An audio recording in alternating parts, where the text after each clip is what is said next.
Orłoś chwali Zjednoczoną Prawicę. Orłoś docenia oszczędności rządu. Orłoś namawia do podwyżki dla Kaczyńskiego i krytykuje pazerność totalnej opozycji. Czwartek, 5 sierpnia, Maciej Orłoś. Zapraszam na kolejny program w telegraficznym skrócie. Chciałbym zacząć nietypowo, dosyć poważnie i tematycznie w innym stylu niż zwykle. Otóż chciałbym pochwalić obóz rządzący. Orłoś. Ty chyba żartujesz. Nie żartuję, całkiem serio. Niedawno wspominałem, że Państwowa Komisja do Spraw Wyjaśnienia Przypadków Pedofilii opublikowała wstępny raport. Jest to oczywiście raport wstrząsający, bo jaki mógłby być inny w przypadku tego rodzaju przestępstw. Za powstanie raportu odpowiada szef komisji Błażej Kmieciak. I teraz uwaga. Wygląda na to, że umieszczenie go na tym stanowisku to jedna z niewielu decyzji personalnych rządzącej prawicy, która okazała się trafna. Komisja zaczęła działać przede wszystkim w reakcji na pracę dziennikarską braci Sekielskich, którzy najpierw w Tylko nie mów nikomu, a potem w Zabawie wchowanego ujawnili nie tylko konkretne przypadki molestowania dzieci, ale także skalę procederu i istnienie mechanizmów jego ukrywania w Kościele katolickim. Komisja zaczęła działać bez kredytu zaufania, bo wydawała się politycznym tworem mającym na celu udowodnić, że nie jest tak źle, że państwo działa, a w ogóle to wcale nie księża i Kościół są najbardziej winni. Nie pomogło, że na czele nowego organu państwa stanął działacz Ordo Iuris, czyli organizacji radykalnie katolickiej. Tym bardziej, że oficjalnym przekazem ze strony prawicy było: za pedofilię odpowiada seksualizacja dzieci realizowana podczas wychowania seksualnego, LGBT, gender, odejście od tradycyjnych wartości itp.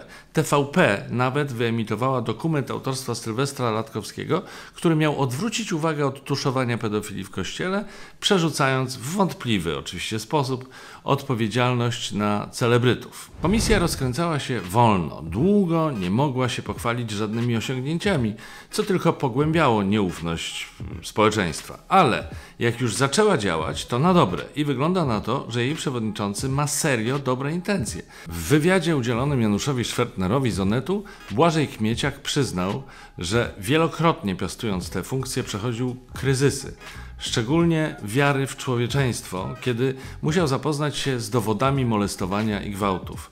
Mówił też o niełatwej współpracy z Rzecznikiem Praw Dziecka, z Kościołem katolickim, który nie udostępnia dokumentów, zasłaniając się RODO, co Kmieciak nazywa absurdem. No i generalnie mówi do rzeczy i to jest krzepiące, ale myślę, że jest to związane również z tym, że jak się wychodzi ze swojej tak zwanej bańki, kiedy styka się z realnymi problemami, o których nie przeczytało się w internecie, że kiedy człowiek dowiaduje się czegoś o życiu z życia właśnie, a nie z mediów, z internetu, czy nawet z książek, to perspektywa się zmienia. Wszystkim to polecam. No, Orłoś, to mnie zaskoczyłeś. Już myślałem, że to będą jakieś żenujące żarty w twoim stylu z profesora Kmieciaka i wspaniałego Ordo Iuris, że znowu będziesz coś mówił o finansowaniu z Kremla. Dobrze, tak trzymać. Jeszcze cię przekonamy do głosowania na pana Jarosława. Ale którego Jarosława? Bo już za chwileczkę, już za momencik będziemy mieli jednego Jarosława w koalicji rządzącej i to chyba mniejszościowo, a drugiego w opozycji. Mateusz Morawiecki bez konsultacji z prezesem Kaczyńskim. Żart. Bez konsultacji z Porozumieniem Jarosława Gowina wyrzucił z rządu wiceminister rozwoju, pracy i technologii Annę Kornecką, bliską współpracowniczkę Jarosława, który głosował, ale się nie cieszył. W związku z tym Porozumienie w najbliższych dniach podejmie decyzję, co dalej z koalicją z PiS, z Solidarną Polską i Republikanami. To zresztą koalicja, która już od dość dawna jest fikcją, bo nawet to powiedzenie o głosowaniu i niecieszeniu się mocno się zdeaktualizowało. Porozumienie w ciągu ostatniego roku kilka razy zablokowało ważne, można powiedzieć, ustrojowe ustawy. Ustrojowe w takim sensie, że ich wprowadzenie mogłoby stanowić krok w kierunku formalnego autorytaryzmu. Poczynając od wyborów kopertowych po ostatnią zapowiedź, że nie poprą Lex TVN. A teraz jeszcze stają okoniem i nie chcą poprzeć Polskiego Ładu. Bo wiecie, ten cały program to jeszcze wcale nie działa.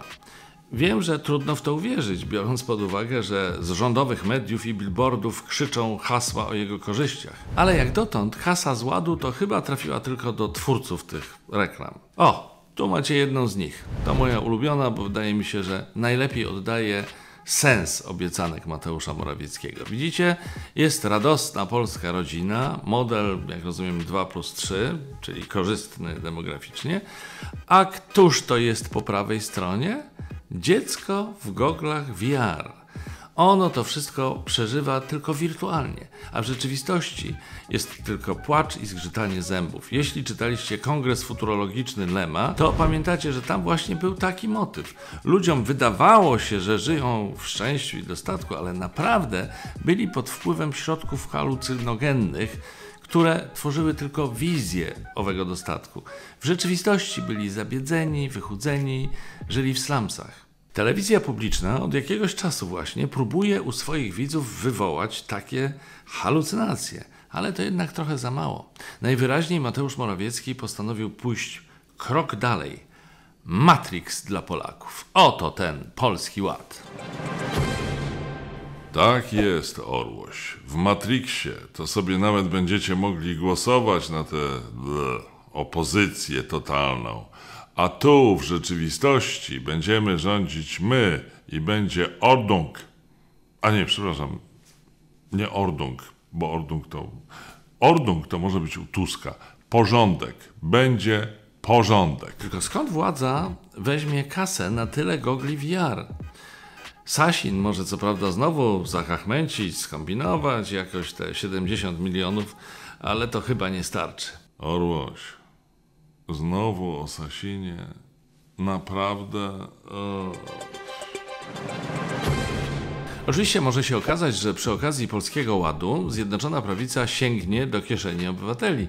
Takiego zdania jest znaczna część społeczeństwa i w sumie trudno się dziwić Gowinowi i jego partii, że tego programu gospodarczego poprzeć nie chce. Gowinowcy twierdzą, że uderzy on w małych przedsiębiorców i klasę średnią. Publiczna wypowiedź krytyczna wobec Ładu to zresztą powód dymisji wiceminister Korneckiej, ale w sumie nie ma tego złego, co by na dobre nie wyszło. Obecny rząd ma i tak przeraźliwie dużą liczbę wiceministrów, więc jednego mniej to krok w słusznym kierunku. Jeszcze kilku poślą na zieloną trawkę, to może nawet te podwyżki, które PiS chce dać politykom, nie będą takie dotkliwe dla budżetu. Żartuję. Oczywiście, że będą. Zjednoczona Prawica argumentuje, że w porównaniu z Zachodem polscy posłowie, senatorowie, ministrowie, a nawet prezydent mają śmiesznie niskie zarobki i to się nie godzi. Moje zdanie na temat zarobków polityków w Polsce znacie z poprzedniego wydania WTS-u, ale tak ogólnie powiem, że uważam, iż rzeczywiście politycy w Polsce powinni zarabiać więcej niż teraz, może nawet dużo więcej, ale dziś podejdę do tematu jeszcze z innej strony i powiem tak, jaka praca, taka płaca. Zaufanie społeczeństwa do polityków jest ekstremalnie niskie. Jak pokazują badania opinii społecznej, głosujemy na tych, którym nie ufamy. Większość parlamentarzystów nie zajmuje się niczym konstruktywnym, tylko głosowaniem, tak jak im szef partii każe. Nie jest żadną tajemnicą, że wielu posłów nawet nie wie, za czym w Sejmie podnosi rękę. A PiS to nawet czasem nie zbiera podpisów pod projektami ustaw, bo ma już blankiety popodpisywane in blanco. To za co mają dostawać więcej kasy? Za siedzenie w restauracji sejmowej? No przepraszam bardzo. Podwyżki dla ciężko pracujących? Oczywiście, ale z PiS-u to chyba tylko Jarosław Kaczyński mógłby dostać. I Jacek Sasin. Jestem za. Budżet tak bardzo na tym nie ucierpi, a PiS pokaże społeczeństwu, jak ważne są w pracy dobre chęci. Bo że takie Jarosław Kaczyński ma, to można zakładać z dużą dozą prawdopodobieństwa. Ale w tym przypadku to chyba całe piekło jest nimi wybrukowane. Dodam, że oczywiście opozycja podwyżek dla polityków nie chce poprzeć. No wiadomo, spodziewają się wcześniejszych wyborów i zmiany władzy. I wtedy się, co? Odkują. Ileż będzie rad nadzorczych do obsadzenia i zarządów do obsadzenia swoimi ludźmi. Za chwilę znowu będzie o Jarosławie Kaczyńskim, będzie też o Braunie oraz o antyszczepionkowcach, ale teraz chwila muzyki. Nie wiem, czy Antek znowu wygłosi monolog o jakimś warzywie, za to wiem, że dziś w dziale muzycznym sytuacja niesłychana, coś mainstreamowego. Wystąpi jedna z najbardziej znanych polskich celebrytek. Antek, żeby mi to było ostatni raz. Witam dziś w kąciku muzycznym wyjątkowo nie nieznani, a znani. Pani Julia jest chyba jedną z bardziej znanych Polek we wszechświecie. O jej twórczości rozpisuje się wiele światowych tytułów, na przykład czeski papier, rozpisuje się o jej wielka kreatywita, a ja natomiast o tej piosence mówię teraz głównie dlatego, że można, jak się przyjrzymy odpowiednio w klipie, oprócz pani Julii, zobaczyć też Arka Kłusowskiego, więc to już jego czwarty raz w kąciku muzycznym. Gratulujemy. Przed Państwem Julia Wieniawa w utworze Na darmo.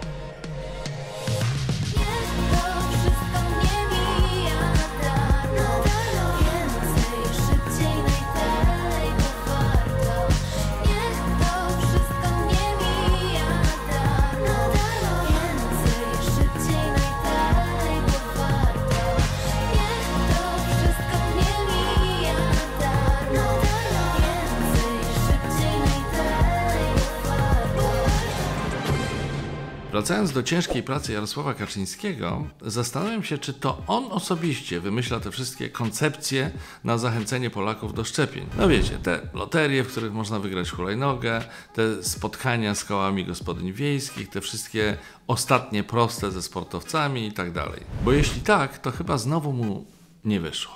Ale trudno się dziwić, skoro z jednej strony rządzący zachęcają do szczepień, a z drugiej kumplują się z proepidemikami. Kilka dni temu, jak wynika z zawiadomienia do prokuratury, poseł Grzegorz Braun wtargnął do biura prezesa Urzędu Rejestracji Leków wraz z grupą towarzyszących mu aktywistów antyszczepionkowych. Niestety nie wiem, czy po wtargnięciu powiedział szczęść Boże, ale niewykluczone. Braun wyjaśniał, że to kontrola poselska, a do niej faktycznie miał prawo. Ale i ona musi odbywać się wedle określonych zasad, które zdaniem szefa urzędu nie zostały spełnione. Oczywiście Braun do koalicji rządzącej nie należy, ale ciekawy jest, kto mu towarzyszył. Otóż był to Jan Pospieszalski, do niedawna gwiazda TVP, a także król foliarskiego dziennikarstwa Marcin Rola. No to przy okazji dodajmy kilka smaczków na ten temat. U Roli gościł niedawno Zbigniew Ziobro, a Rola gościł w programie prorządowej telewizji Trwam. W maju z kolei media donosiły, że powołany przez wicepremiera Glińskiego Narodowy Instytut Wolności dał 1 000 000 złotych stowarzyszeniu, które w internecie propaguje antyszczepionkowe teorie spiskowe. Nie będę już się znęcał nad prezydentem, który mówił o tym, jak to nie lubi szczepień, bo po prostu nie, ale to też raczej nie pomogło. Podejrzliwy stosunek do szczepień niektórych polityków Zjednoczonej Prawicy denerwuje już nawet członków rządu. Minister Niedzielski powiedział, że sceptyczni wobec szczepień poseł Janusz Kowalski i posłanka Anna Siarkowska biorą na siebie ogromną odpowiedzialność, która ich przerasta. No, to bardzo delikatne określenie tego, że ktoś działa w sposób nieodpowiedzialny i głupi.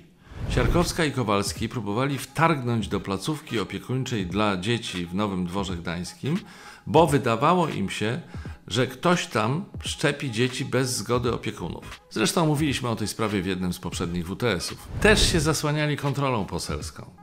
Więc gdyby wam próbowali wejść kiedyś do domu, to nie dajcie się nabrać. Nie mają prawa. No jak się dziwić potem, że różnej maści aktywiści atakują pikniki rodzinne, tak jak ostatnio w Poznaniu, bo to było związane z medykami, że podpalają punkty szczepień jak w Zamościu, że nachodzą domy dziecka jak w Aleksandrowie Kujawskim, że wysyłają pogróżki przedstawicielom zawodów medycznych, a nawet dziennikarzom naukowym, w tym Tomaszowi Rożkowi, dziennikarzowi gościa niedzielnego, czyli facetowi, którego od lewactwa, nie można wyzywać. No jak się mamy temu dziwić? Nie można się dziwić. Przepraszam, zorientowałem się, że powiedziałem aktywiści. Miało być terroryści. To oczywiście są osoby często działające świadomie lub nie z inspiracji politycznej. Jak wskazują badania, przede wszystkim prorosyjskiej albo wręcz rosyjskiej. Wśród takich liderów antyszczepionkowych opinii bywają karierowicze albo osoby szukające źródła zarobku z wykorzystywania naiwnych, tak jak Piers Corbyn, brytyjski aktywista antyszczepionkowy, który został wkręcony przez youtuberów podających się za inwestorów AstraZeneki. Oferowali mu kasę w zamian za zaprzestanie krytykowania tej firmy. I zgodził się. Mistrz. Niezła wtopa swoją drogą. Jeśli chodzi o kupowanie, to jeśli chcecie kupić nowe sprzęgło Justynie Sosze, naszej królowej proepidemików, to jest doskonała okazja. Spaliło jej się i teraz zbiera kasę na naprawę. Nie wiem, czy będzie je naprawiać u mechanika, czy u jakiegoś domorosłego majsterkowicza, który obejrzał jeden filmik na YouTubie z żółtymi napisami o wymianie sprzęgła. Whatever. Nie zachęcam do przelewu. Zachęcam za to do zostawiania komentarzy, lajkowania, szerowania, obserwowania fanpage'a i wspierania w telegraficznym skrócie na Patronite. Patronów serdecznie pozdrawiam. Mam dla Was coś specjalnego na Waszym profilu na Facebooku. Do zobaczenia. Trzymajcie się. Cześć!